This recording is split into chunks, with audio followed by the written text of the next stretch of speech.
4 के बाद जो संख्या है 5, 6, 7, 8, 9, 10 ऐसे जो भी संख्या आगे तक आप लोग पढ़े हैं अथवा लिखे हैं या पढ़ेंगे, उस वह संख्या स्त्रीलिंग पुल्लिंग नपुंसकलिंग में समान ही रहता है। जैसे 5 बालक हो, 5 कन्या हो या 5 फल हो, वहाँ पंच ही प्रयोग होगा। लेकिन एक बालक होगा तो बालक अथवा एक बालक है, एक आम होगा तो एकम आम, ठीक है। एक लड़की होगी तो एक बालक। लेकिन 5 के बाद क्या है, स्त्रीलिंग पुल्लिंग नपुंसकलिंग में एक समान ही रहता है। फिर अब हम यह कह रहे थे कि अलग अलग विभक्तियों में इन संख्याओं का भी रूप बदलता है। हम लोग इस वर्ग में अथवा अगली कक्षा में उसको पढ़ेंगे कि बालक का रूप जिस प्रकार चलता है तो कैसे संख्यावाची शब्दों का भी रूप चलता है, ठीक है। अभी हम लोग यहाँ आए हैं अपने पीयूषम के चतुर्थ पाठ पर, चतुर्थ पाठ, और इसका शीर्षक है चत्वारो वेदा। क्या है शीर्षक? चत्वारो वेदा। क्या है शीर्षक? चत्वारो वेदा। तो सामान्य रूप से इस चत्वारो का अर्थ स्पष्ट हो रहा है, क्या? 4। क्या? 4। और वेदा इसलिए लिखा, वेदा क्यों नहीं लिखा? क्योंकि 2 से अधिक अगर संस्कृत में प्रयोग होते हैं तो बहुवचन हो जाते हैं। संस्कृत को हिंदी की जननी कहा गया। ऐसा कहा गया कि संस्कृत से ही हिंदी उत्पन्न हुआ है। अभी वो बाल्यावस्था में है, संस्कृत हिंदी अभी बच्चा है, संस्कृत उसकी माता है, वो श्रेष्ठ है, उससे उम्र में अधिक है। इसलिए कहेंगे सर क्या प्रमाणित कैसे होगा कि संस्कृत श्रेष्ठ है, हिंदी में भी कम है सब, संस्कृत उससे भी अधिक है। तो आप देखेंगे कि हिंदी में वचन कितने हैं? हिंदी में वचन कितने हैं? 2। एक और एक से प्लस 1 प्लस एक, तो एक वचन, और एक से ज्यादा तो बहुवचन। कोई शंका? देखे हुए हैं, पढ़े हुए हैं, समझे हुए हैं। लेकिन संस्कृत की समृद्धि एक और यहाँ है कि 1, 2 और 2 से अधिक, एक वचन, द्विवचन और बहुवचन। यहाँ बहुवचन एक से अधिक बहुवचन कहलाते हैं, लेकिन यहाँ एक से अधिक अगर 2 होता है तो संस्कृत को द्विवचन होता है। 2 आम है अगर तो वो बहुवचन में है हिंदी में, लेकिन वह संस्कृत में 2 आम है तो द्विवचन है। अगर 3 या 2 से अधिक कुछ भी हो तो वो बहुवचन होगा। इसीलिए यहाँ पे 4 वेदों की चर्चा हो रही है, इसलिए वेदा वेदौ वेदा। क्या? वेदा वेदो वेदा। जब एक वेद की चर्चा होगी तो वेदा, अगर 2 वेद की चर्चा होगी तो वेदौ, और चारों वेदों की चर्चा अगर एक साथ होगी तो क्या होगा? वेदा। इसलिए इस पाठ का शीर्षक क्या रखा गया? चत्वारो वेदा। क्या रखा गया? चत्वारो वेदा। यानी कि इस पाठ में हम लोग चारों वेदों के संदर्भ में पढ़ेंगे, ज्ञान प्राप्त करेंगे। आप लोग पाठ्य पुस्तक देखिए और इस पुस्तक के ऊपर 3 पंक्ति में वेदों के संदर्भ में संक्षिप्त परिचय दिया गया है। हम यहाँ पढ़ रहे हैं, आप लोग अपनी अपनी पाठ्य पुस्तक में देखिए। भारतवर्षस्य सांस्कृतिक निधिषु वेदाः प्रधान पदं धारयन्ति। संसारस्य उपलब्ध ग्रंथेषु ते एव प्राचीनतमाः सन्ति। भारतीयाः सर्वेपि वेद संबंधेन गौरवम् अनुभवन्ति। ज्ञानस्य पर्याय एव वेदो वर्तते। शास्त्राणि वेदानाम् उद्धारणे स्वसिद्धान् प्रतिपादयन्ति।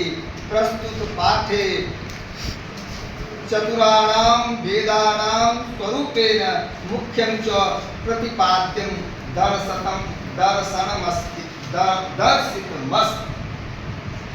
दर्शितम अस्ति। अंतिम शब्द से ही शब्दों को पढ़ना समझना शुरू करते हैं। दर्शितम अस्ति, दर्शितम, दर्शितम अस्ति। सामान्य संधि हुई है, वर्ण विन्यास के आधार पर व हलंत में अ आकर के मिल गया है, तो यह पूरा हो गया। और जो जब दोनों शब्दों को दर्शितम अस्ति को एक साथ लिखते हैं अथवा पढ़ते हैं, बोलते हैं, यह हो जाता है दर्शितम अस्ति। पाठ्य पुस्तक में यही शब्द है ना, दर्शितम अस्ति। क्या? दर्शितम अस्ति, यानी कि अस्ति है, दर्शितम अस्ति, दिखलाया गया है। क्या? दर्शितम अस्ति, दिखलाया गया है। क्या दिखलाया गया है? तो प्रस्तुत पाठे चतुरानाम वेदानाम स्वरूपेण मुख्यम च प्रतिपाद्यम दर्शितम अस्ति। प्रस्तुत पाठ में, पाठे शब्द यहाँ है, यहाँ पाठे शब्द है, एक एक शब्दों के विभक्ति वचन। हमने कहा है संस्कृत पढ़े तो संस्कृत के शब्दों को 5-6 कसौटियों में तुरंत तौले। लिंग, पुरुष, वचन, विभक्ति और कारक। लिंग, पुरुष, वचन, विभक्ति, कारक, काल। काल, पुरुष, लिंग, वचन, विभक्ति। काल, पुरुष, लिंग, वचन, विभक्ति। इन 5 तराजू पे तुरंत शब्दों को तौले कि यह शब्द किस काल का है, किस वचन का है, किस लिंग का है, किस विभक्ति का है, इसमें कौन सा कारक लगा हुआ।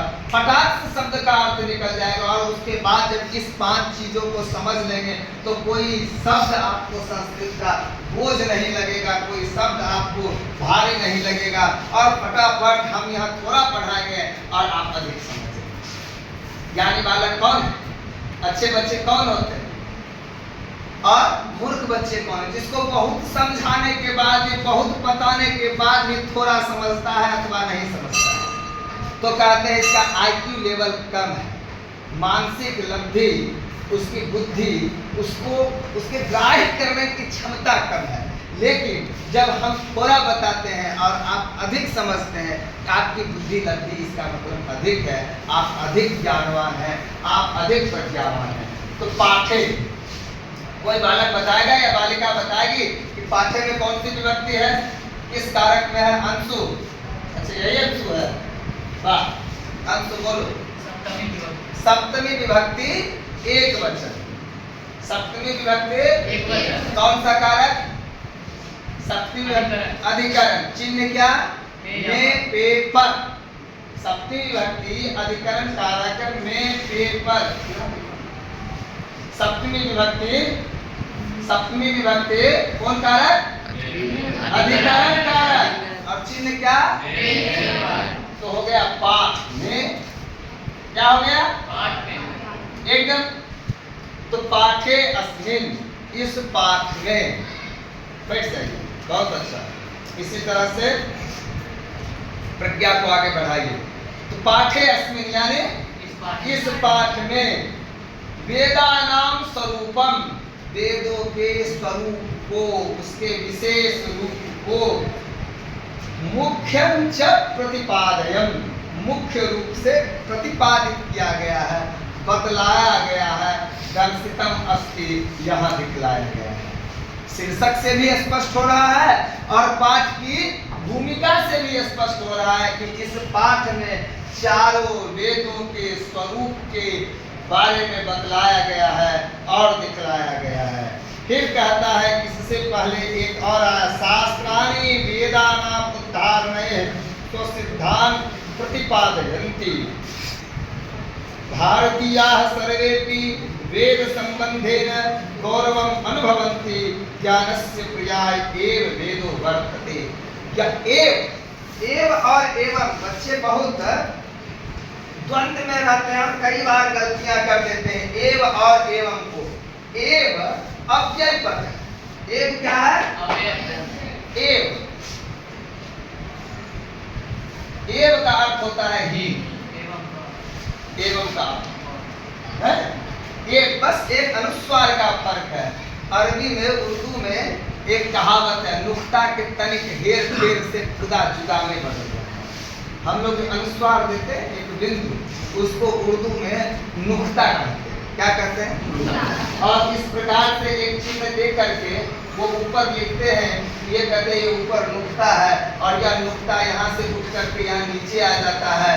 तो ऊपर का नुक्ता खुदा होता है और नीचे अगर उस नुक्ता को दे देते हैं तो वह जुदा हो जाता है। एक सामान्य से बिंदु का फर्क उर्दू में भी है और वही फर्क संस्कृत में भी है कि और ही, खुदा और जुदा।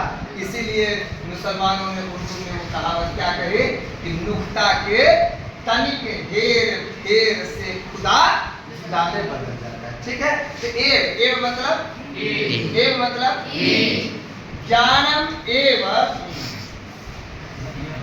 वेदम एव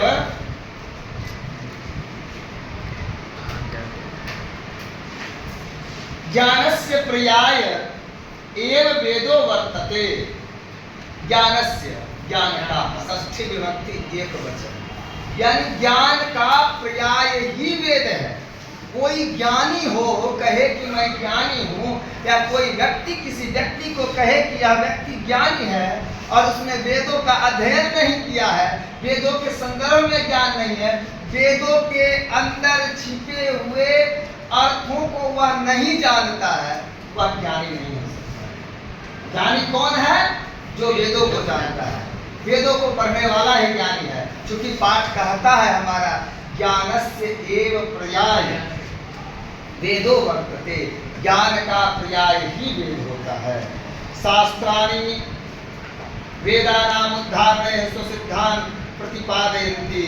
वे शास्त्रों में वेदों के ही सिद्धांतों को प्रतिपादित किया है, यानी कि वेद में जो बातें लिखी गई है वह बातें सत्य है, वही सत्य है। यही बात दूसरे तीसरे शास्त्रों में भी बतलाया है। कोई शंका? प्रारंभ में आते भारतवर्षस्य सांस्कृतिक निधिषु वेदाः प्रधान पदम धारयन्ति। सांस्कृतिक निधि का तात्पर्य क्या है? निधि का तो अर्थ समझ गए, भंडार। किसी भी राष्ट्र की संपन्नता, कोई राष्ट्र कैसे महान होता है, कोई राष्ट्र कैसे संपन्न होता है, तो जो राष्ट्र जो सांस्कृतिक रूप से संपन्न है वही असल में संपन्न देश होता है। आर्थिक रूप से बहुत धनाढ्य हो जाए, सामरिक रूप से बहुत धनाढ्य हो जाए तो वह समृद्ध राष्ट्र नहीं कहलाता है। राष्ट्र की समृद्धि उसकी संस्कृति से। तो भारत की संस्कृति, भारत का संस्कृति नहीं समझते होंगे तो कल्चर समझते होंगे अंग्रेजी में। कल्चर कहते हैं ये हमारा कल्चर है कि हम प्रातः काल उठते हैं, भगवान का दर्शन करते हैं, प्रातः उठ के रघुनाथा मात पिता गुरु नाम माता